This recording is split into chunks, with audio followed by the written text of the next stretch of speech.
আরজি করে এমন কোনো ঘটনা ঘটেনি যে ঘটনার জন্য আমরা বলতে পারি যে আরজি করে এই মেয়েটা প্রাণ দিতে হলে তো দুর্নীতিকে আলাদা করবেন না।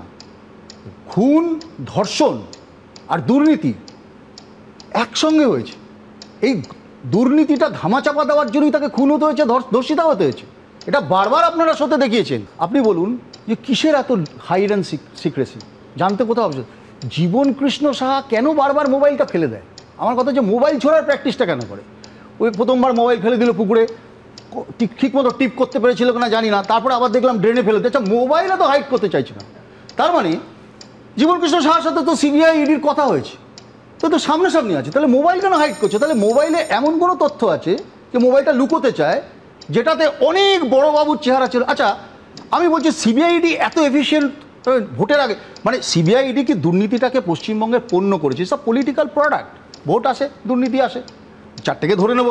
তারপরে অনুব্রত মণ্ডলকে ছাড়তে গেলে দেখবেন ট্রান্সলেটার পাচ্ছে না, অনুবাদক পাচ্ছে না, ছেড়ে দাও। আচ্ছা, লিভস অ্যান্ড বাউন্স দোতলায় থাকে না, তিনতলায়, বলে অ্যাড্রেস নেই। জাজ সাহেব জিজ্ঞাসা করছি, আরে অ্যাড্রেস আছে? বলে না, নেই, অ্যাড্রেস নেই। তা বলছে আচ্ছা, বলে ওর ব্যাঙ্ক অ্যাকাউন্টও নেই।